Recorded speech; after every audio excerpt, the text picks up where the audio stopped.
बोलो कृष्ण कन्हैया लाल की, भागवत भगवान की। सुखदेव जी कहते हैं कि परीक्षित, श्री कृष्ण को आज ब्रजमंडल छोड़े पूरे 100 वर्ष हो गए। 100 वर्ष हो गए ब्रजमंडल छोड़े। कुरुक्षेत्र, उसमें सूर्य ग्रहण के पावन अवसर पर वसुदेव जी महाराज ने बड़ा अद्भुत यज्ञ किया और उस यज्ञ में बड़े बड़े संत, ज्ञानी जन, महात्मा, अमलात्मा संत सब पहुंचे। माता कुंती भी पांडवों के साथ गई। ब्रजमंडल से आज गोपिया, राधा रानी और समस्त ब्रजवासी लोग भी वहां पहुंचे। सब लोगों ने अपने अलग अलग तंबू लगाए। भगवान अपनी समस्त पत्नियों को लेकर गए हैं। मैया जसोदा और नंद जी भी आए हैं। मैया जसोदा को तो पता चला कि द्वारिका नाथ भी वहां आए हैं। अपने लाला से मिलने की जो उनकी भूख थी, अपने लाला से मिलने की जो ललायत थी, वही मैया तो बड़ी विक्षिप्त सी हो रही है। सबसे एक ही प्रश्न करती हैं कि मेरा कन्हैया कहाँ है, मेरा गोविंद कहाँ है। जिस कक्ष तंबू में द्वारिकाधीश शयन कर रहे थे ना, उस कक्ष के किनारे से मैया कहती हुई निकली कि मेरो लाला कहाँ है, कन्हैया कहाँ है। ये सुनते ही गोविंद की आंखें खुल गई और कन्हैया हड़बड़ाकर अपने कक्ष से बाहर निकले। ये नाम तो सिवाय यशोदा मैया के इतनी मीठी वाणी में और कोई नहीं कह सकता। दौड़े दौड़े द्वारिका नाथ कृष्ण बाहर निकले। मैया यशोदा के चरणों में गिर पड़े। मैया ने लाला को तुरंत उठाकर अपने आंखों से भर लिया और ढेर सारा प्यार किया। मैया यशोदा आज लाला को निहार कर कृतार्थ हो रही है। गोविंद को देख देख कर धन्य हो रही है माता। कन्हैया की समस्त बहुओं को मैया ने आशीर्वाद दिया।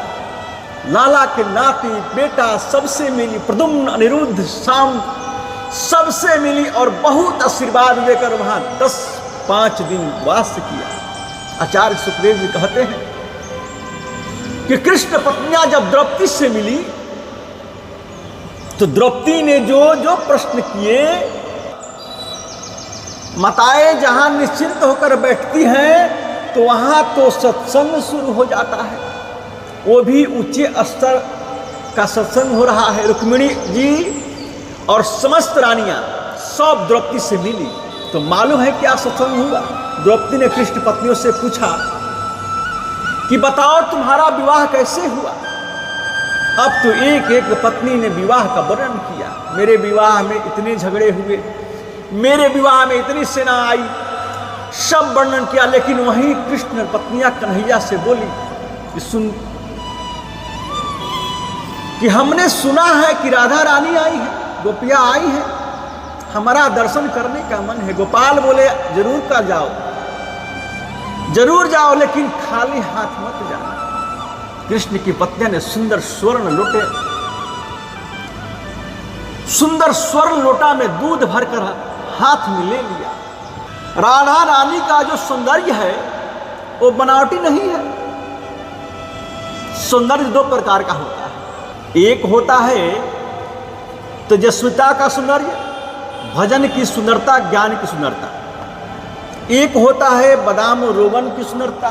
किशोरी श्री राधा जी का विग्रह में कोई सजावटी नहीं है, कोई बनावटी नहीं है।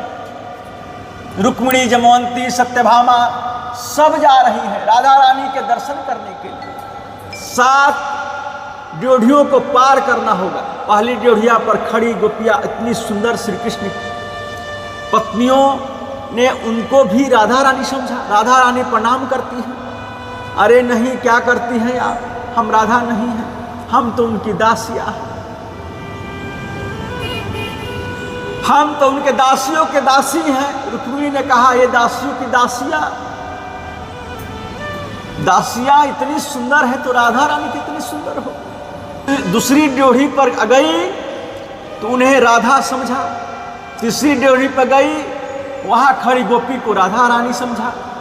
अंतिम 7वीं ड्योढ़ी पर गई तो वहां ललिता विशाखा अंतरंग सखिया खड़ी थी। वो तो इतनी सुंदर कि रुक्मिणी चरणों में गिर पड़ी। राधा रानी प्रणाम करती, नहीं नहीं हम तो उनकी दासी हैं, कहिए हम उनका दर्शन करना चाहते हैं। ललिता विशाखा उनको लेकर गई अंदर। जाकर देखा हजारों गोपियों के बीच किशोरी राधा शांत बैठी है। कोई बनावट नहीं है, कोई सजावट नहीं है, कोई प्रदर्शन नहीं। आहा कितनी दिव्य झांकी है, कितनी दिव्य झांकी है राधा रानी का।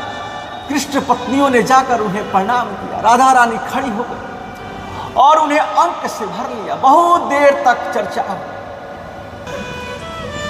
सुखदेव जी महाराज कहते हैं कि ना वहां कोई भी विवाह की चर्चा, न परिवार की चर्चा, न गृहस्थी की चर्चा, केवल एक ही चर्चा। उस क्या चर्चा है? भजन ध्यान होता है कि नहीं, गोपाल का स्मरण करती हो कि नहीं। कृष्ण पत्नियां बोली कि आपका आशीर्वाद मिलेगा तो ये सब भी प्राप्त हो जाएगा। आपके लिए दूध लाई थी, आप ले लीजिए तो बड़ी कृपा हो। राधा रानी के नेत्रों सजल हो गए और कृष्ण पत्नियां से बोली कि जिस दिन से प्राण वल्लभ श्री कृष्ण ब्रजमंडल को छोड़कर आए हैं, मैंने उस दिन से दूध का स्पर्श भी नहीं किया। पीना तो दूर की बात है।